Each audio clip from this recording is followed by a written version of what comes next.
1891 fue la creación del baloncesto. Un profesor canadiense, James Naismith, de la Universidad de Springfield, fue el inventor utilizando unas canastas de melocotones y colgándolas en barandas.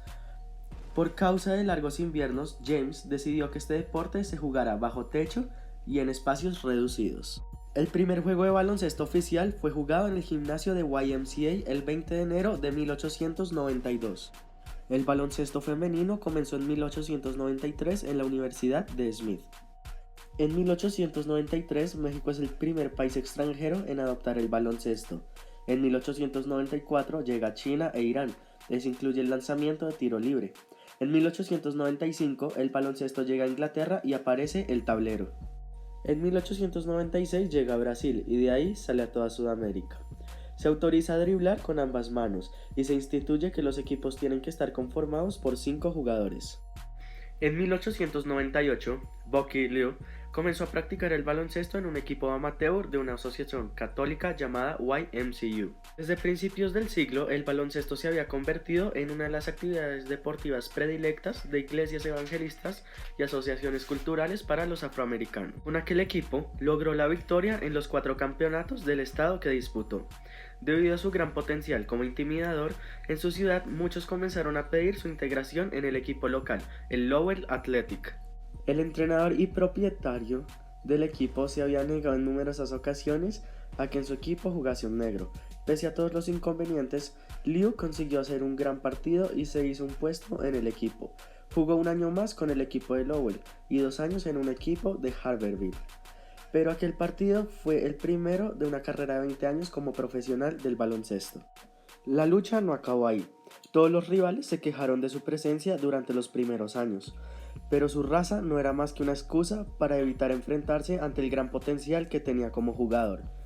Pero aquel partido había sido detonante para que las principales ciudades del país comenzasen a proliferar equipos integrados única y exclusivamente por jugadores negros. Además, en este año también se introduce el balón de cuero. En 1901 se introduce el básquetbol en Australia. En 1902, Bucky Liu se convierte en el primer jugador negro que jugó baloncesto profesionalmente. En 1906 llega a Cuba por los soldados americanos. En 1925 llega a Argentina y a Yugoslavia. En 1928 el baloncesto se presenta por primera vez en los Juegos Olímpicos. En 1932, en Ginebra, se funda la FIBA, Federación Internacional de Baloncesto Amateur. En 1939, muere Naismith y se crea el Salón de la Fama. En 1940, se transfiere el primer partido por televisión en el Madison Square Garden. En 1948, Don Barkley fue el primer jugador afroamericano en disputar unos Juegos Olímpicos y ganarlos. En 1950, Earl Lloyd se convierte en el primer afroamericano en jugar en la NBA, el cual fue escogido en la 9ª ronda por los Washington Capitals. Chuck Cooper se hizo muy popular por haberse convertido en el primer jugador de raza negra en ser elegido en el draft en 1950, pero no el primero en firmar un contrato con un equipo en la NBA. Ese honor le corresponde a Nat Swazer Clifton y en su vez a Earl Lloyd. Oscar Robertson es un exjugador de baloncesto estadounidense afroamericano que se destacó en la NBA en los años 60, jugando con Cincinnati Royals y Milwaukee Bucks. Jugaba en la posición de base. Robertson fue 12 veces All-Star, 9 veces incluido en la mejor quinteto de la liga y 2 en el segundo, y una vez nombrado mejor jugador de la NBA, MVP. Wilt Chamberlain es considerado por la mayoría de los especialistas como el jugador de baloncesto más dominante de todos los tiempos. Fue nombrado jugador más valioso de la NBA 4 veces. Integró el mejor quinteto de la NBA en 8 temporadas y el segundo quinteto en 2, y figuró en la historia de los 50 mejores jugadores de la historia de la NBA. Chamberlain es un jugador que posee más récords de todos los tiempos de la NBA, con más de 70, y muchos de ellos son seguidos por los récords del mismo. Es el único jugador en anotar 100 puntos en un solo partido de la NBA.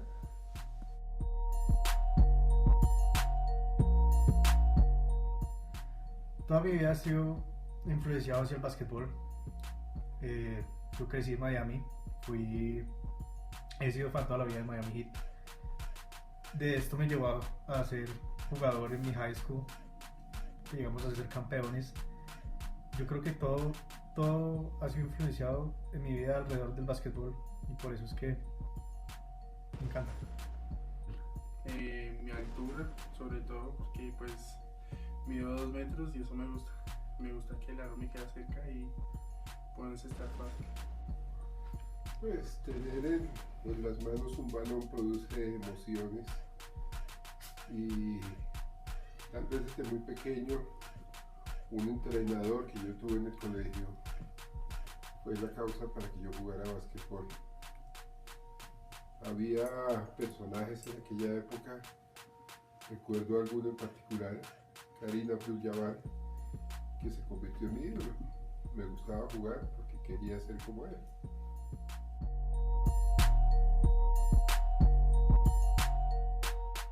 Pues a lo largo de mi transcurso de mi vida, creciendo en Miami, viviendo en Miami, teniendo como equipo preferido a Miami Heat, muchos de mis ídolos fueron de Miami.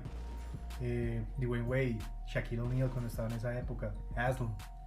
Pero no puedo decir que uno de ellos fue el que más me influenció en el baloncesto. A mí me encantaba ver jugar a Kobe Bryant. No iba a ser hincha fanático del equipo de él, pero yo creo que Kobe Bryant para mí fue o es uno de los mejores jugadores de baloncesto de la NBA. Yo diría que mi papá, porque jugó baloncesto toda su vida y llegó a ser selección Colombia. Mis mayores influencias tal vez, hubo dos, mis amigos del colegio, que la mayoría eran basquetbolistas, y un entrenador que fue el que nos formó durante la época de muchachos para que jugáramos a básquetbol.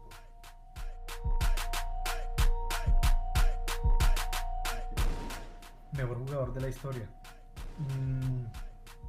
Yo sé que suena cliché, pero Michael Jordan es uno de los mejores jugadores de la historia. Y también Magic Johnson. Ellos dos para mí y para la historia influenciaron mucho debido a que el básquetbol era un deporte americano.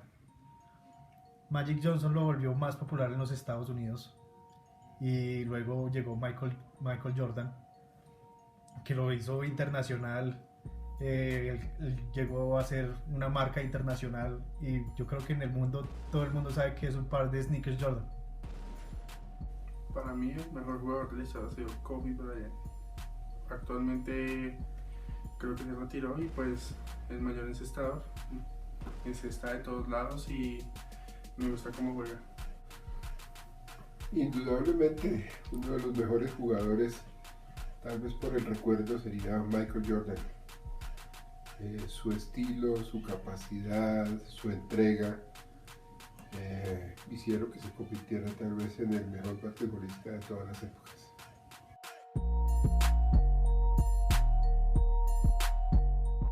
Sí, la cultura afrodescendiente definitivamente influenció en el baloncesto. Tanto así que hoy en día yo creo que el 70% o más de los jugadores de la NBA son afrodescendientes. Pero no solo en eso ha influenciado en que el nivel de baloncesto ha sido elevado muy alto. No se puede comparar con el de otros países. Para mí el baloncesto americano, que es prácticamente jugado todo por afrodescendientes, es como el mejor baloncesto del mundo. No tiene en realidad una competencia muy directa. Sí ha influenciado bastante también en que el baloncesto y los afrodescendientes lo han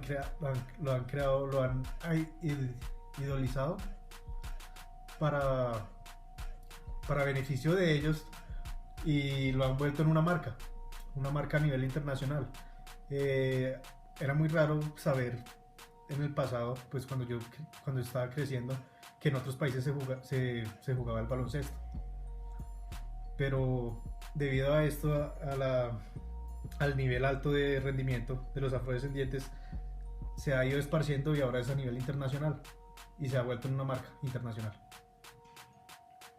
Yo creo que se ha influenciado mucho, ya que permite que el baloncesto sea un deporte mucho más rápido. Habrá influenciado en el básquetbol de los Estados Unidos.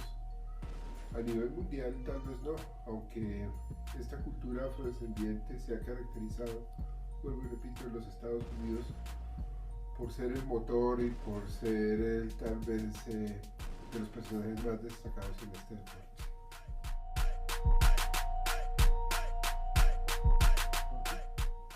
Pues como decía anteriormente, sí, al hablar uno de baloncesto o generalizando el baloncesto, los primeros nombres que se le vienen a uno a la cabeza del deporte es algún afrodescendiente que se destaca muchísimo por jugar.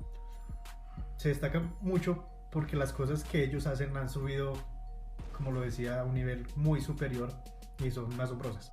Sí, yo creo que sí, ya que el 80% de los jugadores de la NBA son negros, de color oscuro, y los jugadores de los países de los que llegan a la NBA, también la mayoría en el draft son escogidos, son negros los que escogen. Sí, indudablemente a nivel del básquetbol de grandes ligas, tal vez sí los afrodescendientes se han convertido en estereotipos, además, y se han vuelto figuras muy importantes del básquetbol internacional.